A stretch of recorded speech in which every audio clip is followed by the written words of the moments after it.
नमस्कार विद्यार्थी मित्रांनो, डॉक्टर सुशील स्पॉटलाईट या आपल्या यूट्यूब चॅनलवर तुमचं सर्वांचं स्वागत आहे. आज आपण 24 ऑगस्ट 2020च्या चालू घडामोडींचं विश्लेषण बघणार आहोत. तत्पूर्वी डॉक्टर सुशील स्पॉटलाईटला टेलिग्रामवर फॉलो करण्यासाठी डिस्क्रिप्शनमध्ये लिंक तुम्ही वापरू शकता. फेसबुकवर आपला ग्रुप आहे, तिथेही फॉलो करू शकता. ही एक टर्म न्यूजमध्ये आहे बघा, 4 more years. ओके, म्हणजे एकतर जास्तीच्या वर्षांसाठी है ना. तर हे काय आहे, अमेरिकी अध्यक्षीय निवडणूक जी काही आहे त्याच्यासाठी व्हिडिओ बनवण्यात आलेला आहे एक, आणि त्याचं नाव जे आहे ते टायटल व्हिडिओचं ते आहे 4 more years. आणि अमेरिकी अध्यक्षपदाच्या निवडणुकीसाठी 20 लाखांहून अधिक भारतीय अमेरिकी मतदारांचा पाठिंबा मिळवण्यासाठी डोनाल्ड ट्रम्प यांनी मोदींबरोबरचा है ना, म्हणजे पंतप्रधान नरेंद्र मोदी यांची भाषणे आणि प्लस डोनाल्ड ट्रम्प यांचं अहमदाबाद येथील जे काही भाषण होतं, म्हणजे है ना, की नमस्ते डोनाल्ड ट्रम्प है ना, हाऊडी मोदी, तर याच्यातली भाषणं वगैरे फोटो वगैरे घेऊन त्यांनी व्हिडिओज बनवलेले आहेत, जेणेकरून अमेरिकेत राहणारे जे काही भारतीय वंशाचे नागरिक आहेत आणि जवळपास त्यांची संख्या जी आहे ती 20 लाखांहून जास्त आहे. आणि एवढी मतं जर मिळाली तर त्याच्यामधून मोठा तो इम्पॅक्ट असतो. आणि हे जे सगळे प्रोग्राम झाले होते म्हणजे हाऊडी मोदी वगैरे, तर तुम्ही ते बघितलं असेल, आपण ते कव्हर पण केलं होतं, की एकंदरीतच तिथं भारतीयांचा जो काही प्रतिसाद होता आणि त्याच्यातून त्याची जो फेवर आहे की तो ट्रम्प यांना व्हावा, त्या सगळ्या गोष्टी याच्यामध्ये होत्या. आणि त्याच्यानंतर ही ध्वनी चित्रफित जाहीर झालेली आहे 4 more years, अजून जास्तीत 4 वर्ष, आणि 107 सेकंदाची ही ध्वनी चित्रफित आहे. तर जस्ट हे एवढं एक लक्षात ठेवा, 4 more years ही जी टर्म आहे ही कशाशी संबंधित आहे, तर अमेरिकी अध्यक्षपदाच्या निवडणुकीसाठी जे काही व्हिडिओ बनवलेलं आहे त्याचं ते नाव आहे. त्याच्यानंतर ऊसापासून इथॅनॉलची निर्मिती होणार आहे. म्हणजे आता हे फार आधीपासून होतं, पण इथॅनॉल निर्मितीचे जे काही हे आहेत कारखाने किंवा त्याचा जो प्लांट आहे, त्या प्लांटसाठी बँका कर्ज द्यायला तयार नव्हत्या. त्याचं रिझन असं आहे की म्हणजे केंद्र सरकारने बऱ्याचशा सवलती दिल्या होत्या इथॅनॉल प्लांट करता, पण तरीसुद्धा बँका कर्ज देण्यास तयार नव्हत्या. त्याचं रिझन असं होतं की जे साखर कारखाने आहेत आपल्या इथले ते तोट्यात आहेत. साखरेबद्दलचं आपण बरंच हे बघितलेलं आहे. साखर कारखान्यांची अवस्था जी आहे ती खूप वाईट आहे. त्याची बरीचशी कारणं आहेत, पण आता काय झालं की तेल कंपन्या ज्या आहेत त्यांनी खरेदीची हमी दिलेली आहे की हे जे इथेनॉल याच्यात तयार होईल ते इथेनॉल आम्ही घेऊ, आणि ही हमी दिलेली आहे. ऑन पेपर करार झालेला आहे 2 दिवसापूर्वी 22 तारखेला. आणि त्याच्यामुळे आता देशात 362 प्रकल्प उभे राहणार आहेत. आता अतिरिक्त साखरेचा प्रश्न पण याच्यामधून सुटणार आहे. तर हे एक महत्त्वाचं आहे की अतिरिक्त साखरेचा प्रश्नही सुटेल. आणि ऊसाचा जो रस आहे त्याच्यापासून इथेनॉल निर्मितीचं जे तंत्र आहे ते खरं तर ब्राझील प्रारूप किंवा ब्राझीलमध्ये हे मोठ्या प्रमाणावर होतं. आणि आपल्यासमोर जे रोल मॉडेल आहे ते भारतीय याच्यासमोर ब्राझीलचं आहे, आणि येत्या काळात आपण त्याच्यानुसारच इथेनॉलची निर्मिती करणार आहोत. त्याच्यानंतर 22 ऑगस्ट 2018 रोजी जे आहे, सॉरी, केंद्र सरकारने जो आहे ना, एकदा हे मी एक चेक करतो आहे, 2020च आहे ना, 2 दिवसापूर्वीचाच करार आहे. केंद्र सरकारने इथेनॉल खरेदीचा करार जो आहे तो कारखाने, तेल कंपन्या आणि बँका यांचं संयुक्त खातं उघडून त्यात कर्ज परतफेडीच्या हप्त्यांची रक्कम जमा करण्याचा निर्णय घेतलेला आहे. बघा आता याच्यामध्ये 3 याचं संयुक्त खातं कुणाकुणाचं आहे, तेल कंपनी प्लस कारखाना आणि बँक यांचं संयुक्त खातं राहील, आणि कर्ज परतफेडीचा हप्ता तिच्यात जमा होईल. याच्यामध्ये जे कारखाने इथेनॉल निर्मिती करणार आहेत ते गॅरंटी घेतली तेल कंपन्यांनी, आम्ही विकत घेऊ. आता भारताने, केंद्र सरकारने पेट्रोल आणि डिझेल या दोन्ही याच्यात इथेनॉल मिसळण्याची परवानगी दिलेली आहे. हा प्रोग्राम पण आहे बघा, इथेनॉल ब्लेंडेड पेट्रोल 2003चा. ओके, तर आपण इथेनॉल ब्लेंडेड पेट्रोल काय आहे ही एक गोष्ट बघूयात. दुसरा पण एक महत्त्वाचा इश्यू आहे, मिथॅनॉल इकॉनॉमी. ओके, एखाद्या वेळेस वाटलं तर याच्यावर एक लेक्चर घेऊयात. मिथॅनॉल इकॉनॉमी ही कन्सेप्ट तुम्हाला माहीत पाहिजे बेसिकली. तर हे खूप महत्त्वाचं आहे, इथेनॉल मिथॅनॉल हा ना, नीती आयोगाची कन्सेप्ट आहे. आता इथेनॉल काय असतं बघा, एकतर इथेनॉल जे आहे ते तुम्ही शुगर केन, मेज, व्हीट, म्हणजे ज्यांच्यामध्ये स्टार्च कंटेंट खूप जास्त असतं अशा कुठल्याही क्रॉप्सपासून बनवू शकता. ऊस असेल हा ना, ज्वारी वगैरे, गहू, त्याच्यातून तुम्ही बनवू शकता. आता याच्यात काय होतं की हे तुम्ही गॅसोलिन बरोबर किंवा त्याच्या वेगवेगळ्या ब्लेंड्सबरोबर मिक्स करू शकता. पेट्रोल, डिझेल याच्यामध्ये मिक्स होऊ शकतं. दुसरी महत्त्वाची गोष्ट की इथेनॉल जो काही आहे तर त्याच्या मॉलिक्युलमध्ये ऑक्सिजन आहे. ओके, आणि त्याच्यामुळे हे अलाव करतं इंजिनला की कम्प्लिटली बर्स्ट द फ्यूल, म्हणजे जे काही इंधन तुम्ही वाहनामध्ये टाकणार आहात ते 100% युटिलाइज झालं पाहिजे. याच्यासाठी इथेनॉल मदत करतं. का करतं? कारण त्या इथेनॉलमध्ये ऑक्सिजन आहे. ओके, आणि त्याच्यामुळे जे काही इमिशन्स आहेत तिच्यामधून जे काही बाहेर उत्सर्जन होणार आहे ते फार कमी असतं. ओके. आणि एन्व्हायरमेंट पॉल्युशन जे आहे, प्रदूषण पण कमी होतं. तर हा एक याच्यातला महत्त्वाचा मुद्दा आहे. आता इथेनॉल जे आहे ते प्लांट्सपासून प्रोड्यूस होतं. आपण वरती बघितलं, ऊस आहे, मेज आहे, व्हीट आहे. ओके. आणि हार्नेस द पॉवर ऑफ सन. आणि इथेनॉल जे आहे ते रिन्युएबल फ्यूल म्हणून बघितलं जातं, कारण ते प्लांट्स तुम्ही त्याचं ग्रोथ करू शकता. आता इथेनॉल ब्लेंडेड पेट्रोल मी तुम्हाला सांगितलं 2003 जानेवारीमध्ये हा कार्यक्रम आला होता. इथेनॉल ब्लेंडेड पेट्रोल म्हणजे काय? पेट्रोलमध्ये इथेनॉल मिसळणं, म्हणजे पेट्रोल प्लस इथेनॉल, त्याला इथेनॉल ब्लेंडेड पेट्रोल म्हणलं, आणि हे फ्यूल म्हणून वापरायचं. आता हा जो प्रोग्राम होता हा कशासाठी होता? तर अल्टरनेटिव्ह आणि एन्व्हायरमेंट फ्रेंडली फ्यूल्स. एकतर तुमच्याकडं पेट्रोल डिझेल कमी, ऑलरेडी आपण आपला जो करंट अकाउंट डेफिशियंट आहे त्याच्यामध्ये पेट्रोलियमचा पण मोठा रोल आहे ना, चालू खात्यावरची जी तूट आहे आपल्या. आणि त्यातल्या त्यात मग आपल्याला एन्व्हायरमेंट फ्रेंडली फ्यूल्स जे आहेत है ना, की आयात जास्तीत जास्त करता कामा नये, त्याच्याकरता आपल्यासाठी हे म्हणजे प्रॉपर पाऊल आहे. 2001मध्ये इथेनॉल ब्लेंडेड पेट्रोल जे आहे ते 3 ठिकाणी सुरू झालं होतं. एक मिराज आहे, एक मनमाड आहे महाराष्ट्रामधलं, आणि एक मिराज, मनमाड महाराष्ट्र, आणि अनोला बरेली जवळचं ठिकाण आहे उत्तर प्रदेशमध्ये. सो 3 ठिकाणी हे पायलट प्रोजेक्ट्स होते. आणि गव्हर्नमेंट ऑफ इंडियाने म्हटलं होतं की 2003मध्ये 5% इथेनॉल ब्लेंडेड पेट्रोल असावं, म्हणजे 100% जर फ्यूल आहे त्याच्यातलं 95% जे आहे ते पेट्रोल, 5% जे आहे ते इथेनॉल, है ना. तर हा प्रोग्राम सुरू झाला आणि जवळपास तो 9 स्टेटमध्ये 2003मध्ये लॉन्च झाला होता. मिनिस्ट्री जी आहे ती पेट्रोलियम नॅचरल गॅस मिनिस्ट्री आहे. ओके. आणि ऑइल मार्केटिंग कंपन्या ज्या आहेत त्या जवळपास 5% इथेनॉल ब्लेंडेड पेट्रोल जे आहे ते 20 नोटिफाईड स्टेट्समध्ये 4 युटीजमध्ये 1 नोव्हेंबर 2006 पासून त्यांनी उपलब्ध करून दिलं. आता सगळ्यात महत्त्वाची गोष्ट एक इथं लक्षात ठेवायची, MCQ करता, सगळ्या भारतामध्ये हा इथेनॉल ब्लेंडेडचा कार्यक्रम लागू आहे except union territory of Andaman Nicobar आणि लक्षद्वीप. ओके. म्हणजे अंदमान निकोबार आणि लक्षद्वीपमध्ये इथेनॉल ब्लेंडेड पेट्रोलचा प्रोग्राम लागू नाही. आता तिच्यामध्ये दुसरी महत्त्वाची गोष्ट आहे की 1 एप्रिल 2019 पासून जे काही इथेनॉल ब्लेंडेड पेट्रोल आहे तिच्यामध्ये 10% तुम्ही इथेनॉल मिसळू शकता, असं गव्हर्नमेंटने म्हटलं. आणि हे महत्त्वाचं आहे बघा. 2003मध्ये काय होतं तर 5% इथेनॉल असं होतं. 2019मध्ये गव्हर्नमेंटनी अप टू 10% म्हणजे 10% इथेनॉल पेट्रोलमध्ये तुम्ही मिसळू शकता हे सांगितलेलं आहे. ओके. आणि डोमेस्टिक सोर्सेसपासून पण तुम्ही प्रोक्युअर करू शकता ते. ओके. तर ह्या सगळ्या महत्त्वाच्या गोष्टी आहेत. त्याच्यानंतर जी काही किंमत आहे इथेनॉलची 2014 तर ती गव्हर्नमेंट नोटिफाईड करतं आणि त्याच्यानुसार ॲडमिनिस्ट्रेट केलं जातं की किती किंमत असावी.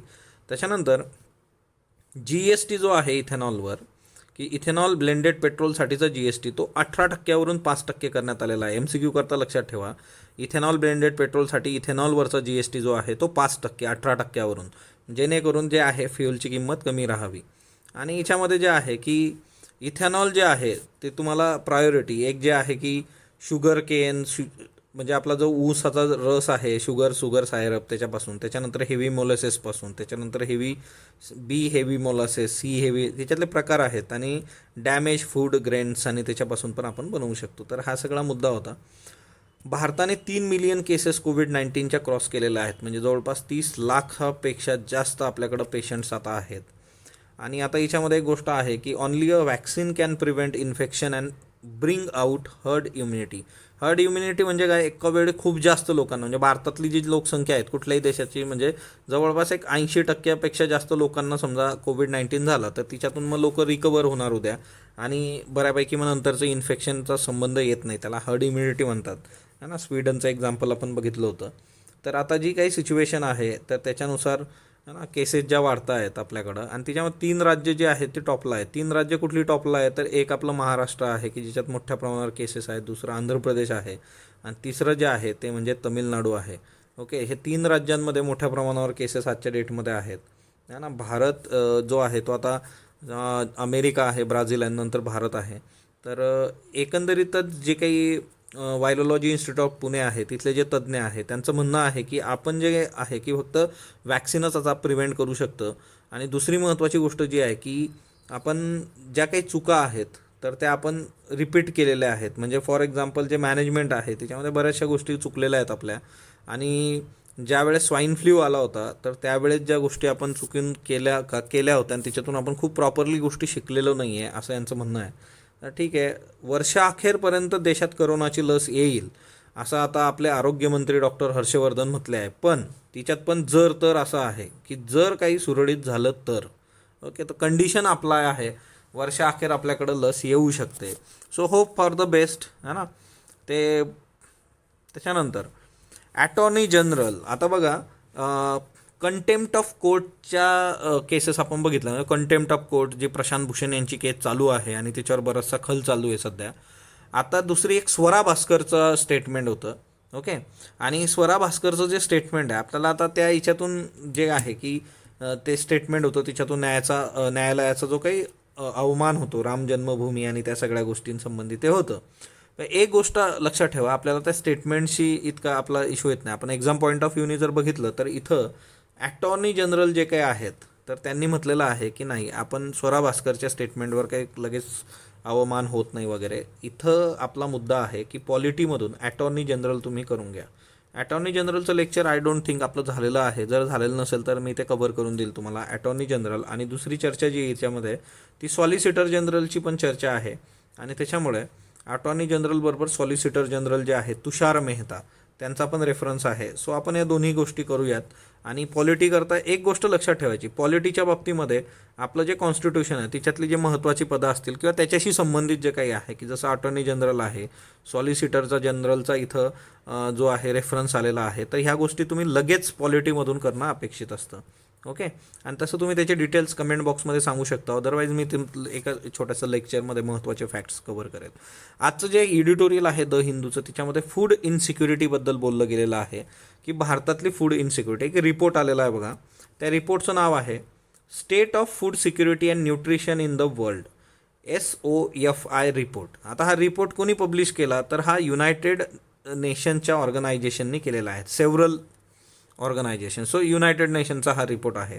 तर हेही लक्षात ठेवा, UPSC असे प्रश्न विचारते बाबा हे कोणी केलं, तर ऑब्वियसली MCQ युनायटेड नेशन्स. चला, याच्यामध्ये दुसरा मुद्दा असा आहे की त्यांनी म्हटलेलं आहे की 2014 ते 2019 याच्यामध्ये भारतामध्ये जवळपास 3.8% जे आहे फूड इनसिक्युरिटी वाढलेली आहे. म्हणजे 14 ते 19 या 5 वर्षात भारतात 3.8% फूड इनसिक्युरिटी वाढली. आता 2019मध्ये जवळपास 6.2 crore more people living with the food insecurity than the number in 2014. म्हणजे 2014मध्ये जेवढी लोक अन्न असुरक्षिततेचा भाग होती तिच्यामध्ये आता 2019मध्ये जवळपास 2014च्या तुलनेत 6.2 करोड लोक आहेत. हा युनायटेड नेशनचा रिपोर्ट आहे बघा, इथं कुठला भारतीयाचा रेफरन्स नाही वगैरे वगैरे ओके. तर ही एक गोष्ट. आता याच्यामध्ये सगळ्यात महत्त्वाची गोष्ट काय आहे ना की एकंदरीतच या सर्व याच्यामध्ये हा जो रिपोर्ट येतो तर ह्या रिपोर्टमध्ये कुठल्या गोष्टी लक्षात घेतल्या जातात, तर एक तर अंडर नरिशमेंट म्हणजे कुपोषण, आणि दुसरी गोष्ट आहे की prevalence of moderate and severe food insecurity. म्हणजे एकंदरीतच कुपोषण किती आहे तिथं, आणि दुसरं आहे की अन्न सुरक्षितता आणि त्या सगळ्या गोष्टी. आता याच्यामध्ये सगळ्यात महत्त्वाची गोष्ट जी आहे की कॉजेस ऑफ सफरिंग काय आहेत, यांनी काय सांगितलेलं आहे की कशामुळे हे घडलं. तर सगळ्यात महत्त्वाची गोष्ट जी आहे की इकॉनॉमिक डिस्ट्रेस आहे. मग इकॉनॉमिक डिस्ट्रेस कशामुळे आला, तर एक तर डिपनिंग ॲग्रेरियन क्रायसिस, म्हणजे कृषी अर्थव्यवस्था जी आहे त्याच्यामध्ये सर्व काही आलबेल नाही आहे, हा याच्यातला एक महत्त्वाचा मुद्दा आहे. दुसरी महत्त्वाची गोष्ट जी आहे की जे काही एम्प्लॉयमेंट अपॉर्च्युनिटीज आहेत त्या श्रिंक होत आहेत, कमी होत चाललेल्या आहेत, कारण रोजगार कमी होत आहेत, कारण फॉलिंग इन्व्हेस्टमेंट, गुंतवणूक कमी होत आहे. दुसरी महत्त्वाची गोष्ट आहे की अनएम्प्लॉयमेंट जी आहे ती मोठ्या प्रमाणावर वाढलेली आहे 4 डिकेड्समध्ये है ना. म्हणजे जी वाढलेली आहे ती गेल्या 40 वर्षाच्या तुलनेत जास्त वाढलेली आहे. तर ते आपण ऑलरेडी कव्हर केलेलं आहे की बेरोजगारी आहे, मोठ्या प्रमाणावर आहे, त्यातल्या त्यात तिच्यात कोविड-19नी भर टाकली. दुसरी महत्त्वाची गोष्ट की हे डिमॉनिटायझेशन जे होतं आणि दुसरं म्हणजे GST जे होतं, ह्या दोन गोष्टी ज्या आहेत त्या आपल्यासाठी खूपच मारक ठरलेल्या आहेत, हेही म्हटलेलं आहे या रिपोर्टमध्ये. आणि कोविड-19 पॅन्डेमिक सिच्युएशन याच्याने आता दुष्काळात 13वा महिना अशी परिस्थिती आपल्यासमोर केलेली आहे. त्याच्यामुळे ह्या सगळ्या गोष्टी होतात की इन्क्रीज फूड सिक्युरिटी असेल, हंगर असेल, स्टॉर्वेशन असेल, त्या गोष्टी होत आहेत ओके. तर हे तुमचं उत्तरच तयार होतं बघा इथं की नेमके कॉजेस ऑफ सफरिंग काय, म्हणजे फूड इनसिक्युरिटीचे रिझन्स काय. तर एवढे जरी तुम्ही लक्षात ठेवले तर तुमचं उत्तर इथं क्लिअर होतं. त्याच्यानंतर श्रीशैलम पॉवर प्लांट जो आहे तेलंगणामधला, तिथं जे फायर इन्सिडेंट झालं त्याच्यातून तुम्हाला मी सांगितलं होतं की इंडस्ट्रीयल फायर आणि त्याची सेफ्टी यासंबंधीचे मुद्दे याच्या काळात विचारले जाऊ शकतात. कृष्णा नदीवरचा हा श्रीशैलम डॅम आहे आणि 900 मेगावॅट एवढी याची क्षमता आहे. आता याच्यात काय असतं ना की एकंदरीत जवळपास 9 लोकांची मृत्यू याच्यामध्ये झाला आणि त्या 9 मधले जवळपास 5 इंजिनियर्स होते. आता हायड्रो इलेक्ट्रिक प्लांटमध्ये काम करणारी लोक, त्यातल्या त्यात एवढे स्किल्ड इंजिनियर्स, ते जाणं आपल्यासाठी मानव संसाधनाच्या दृष्टीने पण वाईट आहे. दुसरं आहे की एक बॉडी आहे बघा, IEEE, हा ना, तर यांचे स्टँडर्ड्स आहेत काही, की म्हणजे फायर प्रोटेक्शन असलं पाहिजे. त्याच्यानंतर जे काही आहे की व्हेंटिलेशन फिक्स पोर्टेबल असलं पाहिजे स्मोक रिमूव्ह करण्यासाठी. त्याच्यानंतर फायर रिटार्डंट मटेरियल तिथं पाहिजे. कन्स्ट्रक्शन करतानाच तुम्ही ते केलं पाहिजे. ड्युएल एक्झिट पाहिजे, दोघीकडून बाहेर पडता आलं पाहिजे. व्हर्टिकल इस्केप पाहिजे. या सगळ्या गोष्टी ज्या होत्या, तर त्या हे जे फीचर्स होते हे तेलंगणा पॉवर प्लांटमध्ये होते, परंतु तरीसुद्धा गोष्टी वर्क झालेल्या नाही आहेत. तर हा एक मुद्दा आहे. आणि डॅम फायर हा जो प्रश्न आहे हा स्टेटची रिस्पॉन्सिबिलिटी असते, हे लक्षात ठेवा आता, हा ना. डॅम्समध्ये जर काही इश्यू झाला तर ही रिस्पॉन्सिबिलिटी कोणाची आहे? स्टेट गव्हर्नमेंटची आहे. परंतु याच्यामध्ये आपल्या केंद्र सरकारने सुद्धा लक्ष घालणं महत्त्वाचं आहे इथं. आणि दुसरी महत्त्वाची गोष्ट आहे की झारखंडमध्ये सुद्धा असं झालं होतं. तर झारखंडमध्ये केंद्र सरकारने मग त्या गोष्टी वर्क केल्या होत्या. अंडरग्राऊंड कोल फील्ड जे होतं तिच्यात फायर लागली होती. ओके, सो बेसिकली दरवर्षी असं जे काही इन्सिडेंट होत असतात तिच्यातून बरेचशा निधन होतात, म्हणजे लोकांची हत्या होते. फॉर एक्झाम्पल मृत्युमुखी पडतात, हत्या नाही सॉरी. 12,748 2018मध्ये है ना मृत्यू झालेले आहेत अशा फायरमुळे. पण तुम्ही विचार करू शकता काय होतं ना. मी तुम्हाला एक गोष्ट सांगितली होती की कोविड-19मुळे तुम्हाला दिसतंय आता इंटेन्सिटी, एकाच वेळेस भरपूर जास्त लोकांचा मृत्यू होणं. पण दरवर्षी हे थोडं थोडं असे कितीतरी गोष्टी होतात की ह्या आपण बाजूला केल्या पाहिजे. जैवइंधनामध्ये आज बायो गॅसबद्दल आलेलं आहे बघा. बायोगॅस काय आहे की फॉर एक्झाम्पल जो काही ऑक्सिजन आहे, ऑक्सिजन विरहित वातावरणात निर्मिती होते, म्हणजे अनॲरोबिक कंडिशनमध्ये बायोगॅस तयार होतो. आणि जैव विघटनशील पदार्थांचं विघटन होणं, म्हणजे तिच्यामध्ये जे काय आहे सगळंचे काय ऑर्गॅनिक. आणि दुसरी महत्त्वाची गोष्ट आहे की बायोगॅसमध्ये सर्वात जास्त प्रमाण जे असतं 55 ते 60% ते मिथेनचं असतं. राज्यसेवा पूर्वपरीक्षेत आय थिंक हा प्रश्न येऊन गेलेला आहे, हा ना. बायोगॅसमधलं सर्वात जास्त प्रमाण जे आहे ते मिथेनॉलचं आहे, तर ते करून ठेवायचं. मोस्ट प्रॉब्ली मिथेनॉल तुम्हाला मिळतो. त्याच्यानंतर हे बघा की एक भारत श्रेष्ठ भारतमध्ये प्रत्येक 2 राज्य एकमेकाला जोडले गेलेले आहेत. तर तिच्यात उत्तराखंडचं नंदादेवी नावाचं जे ठिकाण आहे, हा ना, तर हे ठिकाण जे आहे तर ते जोडलं गेलेलं आहे कुणाशी? कर्नाटकमधलं गोकर्ण बीच आहे बघा. म्हणजे असं ॲक्च्युली एक भारत स्टेट भारतमध्ये 2-2 राज्यांच्या जोड्या आहेत. तर उत्तराखंडबरोबर कर्नाटक आहे. तुम्ही मला कमेंट बॉक्समध्ये सांगणार आहात महाराष्ट्राबरोबर कुठल्या राज्याची जोडी याच्यामध्ये आहे, हा ना. मग तिच्यामधून आदान प्रदान संस्कृतीचं त्या सगळ्या गोष्टी आहे. आता ज्यावेळेस नंदादेवी इथं येतच आहे, तर नंदादेवी कशासाठी फेमस आहे? तर हिमालयन मस्क डिअर तिथं आहे, है ना. मेनलँड सेरो, हिमालयन तहर, याच्याकरता ते फेमस आहे बघा हे प्राणी वगैरे. आणि गोकर्ण बीच जो आहे कर्नाटकमधला, है ना, तर इथं ग्रीन आणि व्हाईट सँडचे लशेस तुम्हाला बघायला मिळतात, है ना. तर हे एक महत्त्वाचं आहे. एक गोष्ट आहे की या एक भारत श्रेष्ठ भारत लक्षात ठेवा. आता बघा एकंदरीतच कृषी अर्थव्यवस्था आपली जी आहे ती यावेळेस पॉझिटिव्हमध्ये आहे. म्हणजे एकंदरीत एप्रिल ते जूनमध्ये कृषी जी आहे ती पॉझिटिव्हमध्ये आहे. आणि तरीसुद्धा आपली एकंदर इकॉनॉमी जी आहे ती मायनसमध्ये जाते. त्याच्यासंबंधीची ही न्यूज आहे. कृषी क्षेत्रात उत्पादनात वाढ होणार आहे, हा ना. आणि रब्बी हंगामाचा उत्पादनाचा समावेश आहे एप्रिल जूनमध्ये आहे. त्याच्यानंतर गहू, चना आणि रब्बी धान्याचं उत्पादन जे आहे तर ते वाढलेलं आहे आपलं 5.6%. हे एवढी आकडेवारी लक्षात ठेवायची का नाही? जस्ट लक्षात ठेवा की गहू, चना, रबी आपण पॉझिटिव्हमध्ये आहे. ओके, आणि इकडं जे आहे की कांदा, टोमॅटो. आता बघा सगळ्यात पहिलं तेलबिया ज्या काही आहेत, है ना, प्रामुख्याने मोहरी, त्याचं घट होणार आहे 3.2%. त्याच्यानंतर कांदा, टोमॅटो, भोपळा, घेवडा, जिरा, आंबा, द्राक्ष, टरबूज यांची म्हणजे फळबागा ज्या आहेत त्यांची नोंद जी आहे की फळभाज्या त्या पॉझिटिव्हमध्ये आहेत. केवळ बटाटा जो आहे तो निगेटिव्हमध्ये बघा. तर बटाटाची जी ग्रोथ आहे आपली ती निगेटिव्ह झालेली आहे.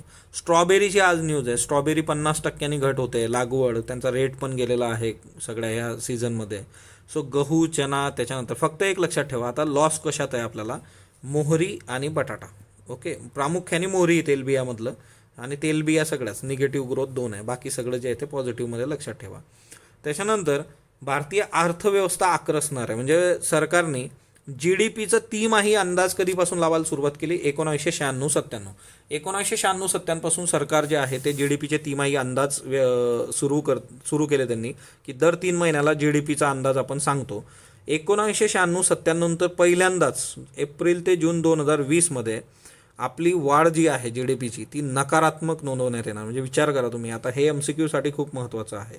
ओके. आणि याच्यामध्ये एक महत्त्वाची बाब म्हणजे की कृषी उत्पादनात वाढ झालेली आहे. कृषी उत्पादन पॉझिटिव्हमध्ये आहे, तरीसुद्धा अर्थव्यवस्था आकर्षणार आहे.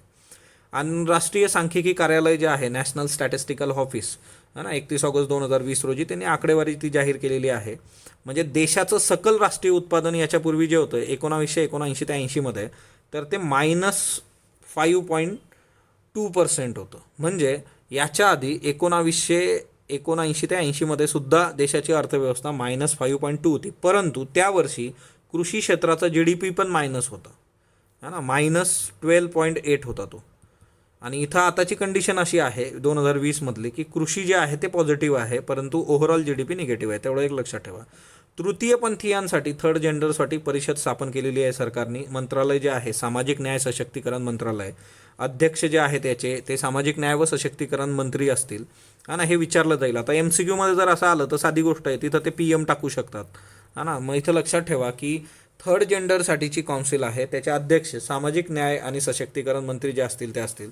सदस्यामध्ये इतर मंत्रालयातले अधिकारी आणि 5 नामनिर्देशित सदस्य असतील. ओके. तर म्हणजे 5 नॉमिनेटेड सदस्य, बाकी इतरही असतील. कालचे प्रश्न बघा. राजीव गांधी खेलरत्न पुरस्कारांची सुरुवात 91-92 पासून झाली, बरोबर आहे. आणि 5 क्रीडापटूंना पहिल्यांदाच इतिहासात 2020मध्ये मिळालेला आहे. दोन्ही बिनचूक आहे.